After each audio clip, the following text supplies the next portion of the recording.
शाम के लगभग 4 बज चुके थे। आसमान पर काले बादल छाए हुए थे और हल्की हल्की बारिश अब धीरे धीरे तेज होती जा रही थी। सड़क पर लोगों की आवाजाही लगभग खत्म हो चुकी थी। दूर तक फैली सुनसान सड़क और चारों तरफ फैला अंधेरा आने वाली रात का एहसास करा रहा था। उसी सड़क के किनारे एक छोटी सी चाय की दुकान थी। टीन की छत पर गिरती बारिश की बूंदों की आवाज पूरे माहौल को और शांत बना रही थी। दुकान के अंदर गोपाल चाय बना रहा था और सामने बेंच पर बिरजू काका, मोनू और सुमन बैठे हुए थे। काका, आज मौसम कुछ ज्यादा ही अजीब लग रहा है।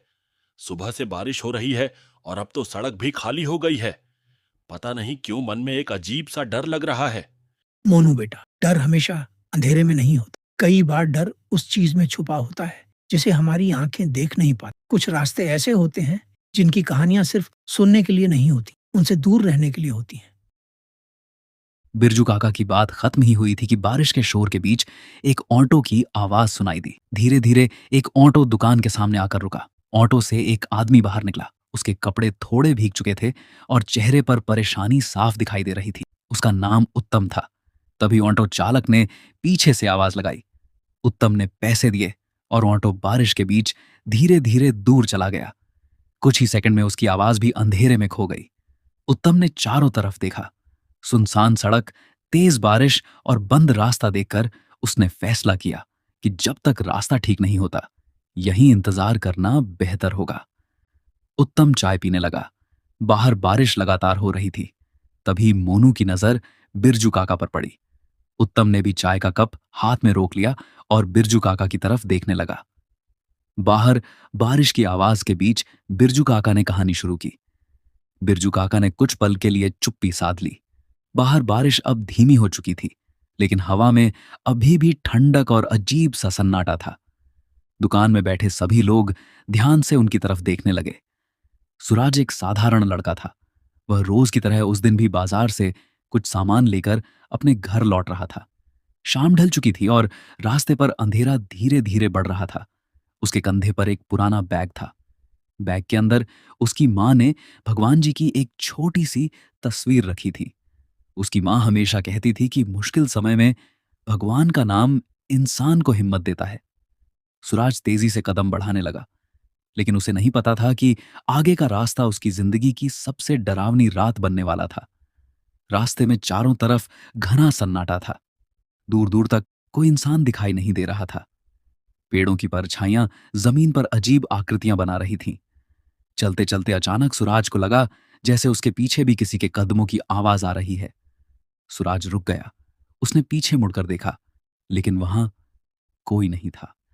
सुराज आगे बढ़ा ही था कि थोड़ी दूर उसे रास्ते के किनारे एक औरत खड़ी दिखाई दी। वो औरत बिल्कुल शांत खड़ी थी। उसके बाल हवा में हल्के हल्के हिल रहे थे और उसका चेहरा अंधेरे की वजह से साफ दिखाई नहीं दे रहा था। औरत ने धीरे धीरे अपना सिर उठाया। उसके चेहरे पर डर नहीं था, लेकिन उसकी आंखों में एक अजीब खालीपन था। औरत ने कुछ सेकंड तक सुराज को देखा, फिर बिना कुछ बोले उसके साथ चलने लगी। सुराज को उस समय बस इतना लगा कि वह किसी परेशान इंसान की मदद कर रहा है, लेकिन उसे नहीं पता था कि जिस इंसान को वह सहारा दे रहा है, वही उसे एक ऐसी जगह लेकर जा रहा है जहां से लौटना आसान नहीं था। दोनों कुछ दूर तक चुपचाप चलते रहे। रास्ते में सिर्फ उनके कदमों की आवाज सुनाई दे रही थी, लेकिन कुछ देर बाद सुराज को एक अजीब बात महसूस हुई। उसे अपने कदमों की आवाज साफ सुनाई दे रही थी, मगर उसके साथ चल रही औरत के कदमों की आवाज बिल्कुल नहीं आ रही थी। औरत ने कोई जवाब नहीं दिया। वह बस सामने देखती रही। उसकी खामोशी ने सुराज के मन में पहली बार डर पैदा किया। कुछ दूर चलने के बाद रास्ते के किनारे झाड़ियों में अचानक हलचल हुई। सुराज धीरे धीरे झाड़ियों के पास गया। अगले ही पल वहां से एक खरगोश तेजी से निकलकर अंधेरे में गायब हो गया। सुराज और वह अनजान औरत काफी देर से उस सुनसान रास्ते पर चल रहे थे। चारों तरफ अंधेरा फैल चुका था। रास्ते के दोनों तरफ खड़े पेड़ हवा के साथ धीरे धीरे हिल रहे थे। ऐसा लग रहा था जैसे पूरा जंगल किसी अनजान खतरे का इंतजार कर रहा हो। सुराज को अब महसूस होने लगा था कि कुछ तो सामान्य नहीं है। जिस रास्ते पर वह रोज आता जाता था, आज वही रास्ता उसे अनजान और डरावना लग रहा था। वह बार बार उस औरत को देख रहा था। उसके चेहरे पर कोई घबराहट नहीं थी, जबकि इस सुनसान रास्ते पर कोई भी सामान्य इंसान डर जाता। औरत ने सुराज की तरफ देखा, लेकिन कुछ नहीं बोली। कुछ पल बाद उसने अपनी नजर सामने रास्ते पर जमा दी। उसकी खामोशी सुराज के डर को और बढ़ा रही थी। कुछ दूर चलने के बाद रास्ता थोड़ा खुला और सामने एक बहुत पुराना आम का पेड़ दिखाई देने लगा। वह पेड़ इतना विशाल था कि उसकी शाखाएं दूर तक फैली हुई थीं। गांव के लोग उस पेड़ के बारे में कई सालों से डरावनी बातें करते आए थे। कहा जाता था कि कई साल पहले इसी पेड़ पर एक औरत ने अपनी जान दे दी थी। उसके बाद से इस पेड़ पर कभी फल नहीं आया। लोगों का मानना था कि उस पेड़ पर उसी औरत की आत्मा रहती है। रात के समय जो भी इस रास्ते से गुजरता, उसे किसी के बुलाने की आवाज सुनाई देती, और जो गलती से भी पेड़ की तरफ देख लेता, उसकी किस्मत अच्छी नहीं होती। सुराज की नजर जैसे ही उस पुराने आम के पेड़ पर पड़ी, उसके कदम अपने आप धीमे हो गए। उसे अचानक अपने बचपन में सुनी हुई सारी बातें याद आने लगीं। उसने अपने बैग को कसकर पकड़ लिया। बैग के अंदर रखी भगवान जी की छोटी तस्वीर उसके हाथ से छू गई। सुराज ने बिना कुछ सोचे मन ही मन भगवान को याद किया। तभी अचानक हवा का रुख बदल गया। पेड़ की सूखी डालियां तेज आवाज के साथ हिलने लगीं। सुराज ने ऊपर देखने की कोशिश की, लेकिन फिर खुद को रोक लिया। उसे गांव के बुजुर्गों की बात याद थी कि उस पेड़ पर कभी ऊपर नहीं देखना चाहिए।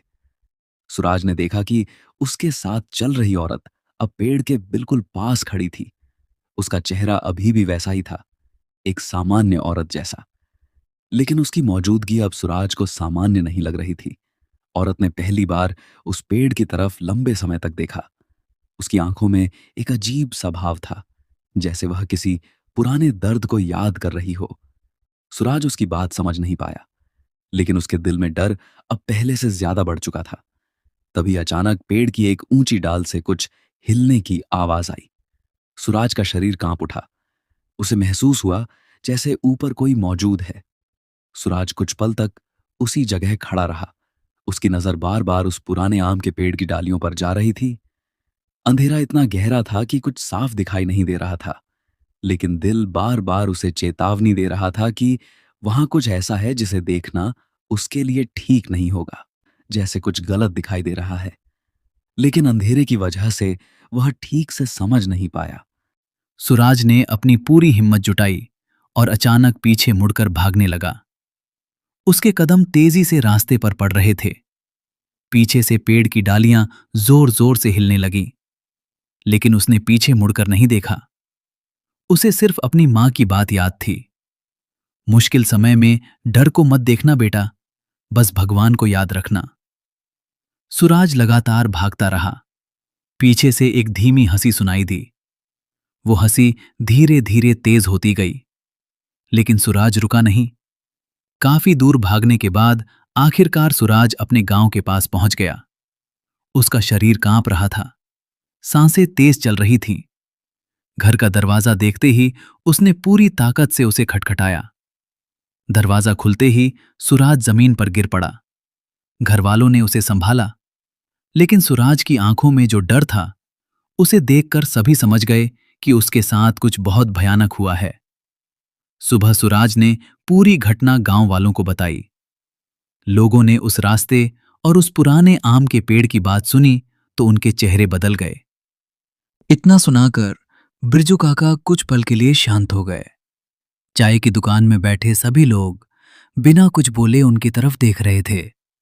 उत्तम के चेहरे पर चिंता साफ दिखाई दे रही थी। बाहर अंधेरा पूरी तरह फैल चुका था। रास्ता अब साफ हो चुका था। सुमन बाहर जाकर रास्ता देखकर वापस दुकान में आया। उत्तम ने अपना सामान उठाया और जाने से पहले अचानक बिरजू काका से एक सवाल पूछा। बिरजू काका ने सामान्य तरीके से जवाब दिया। इतना सुनते ही उत्तम के हाथ से चाय का कप छूट गया। कप जमीन पर गिरकर टूट गया। उसके चेहरे का रंग उड़ चुका था। ऑटो तेज रफ्तार से उसी सुनसान सड़क पर आगे बढ़ रहा था।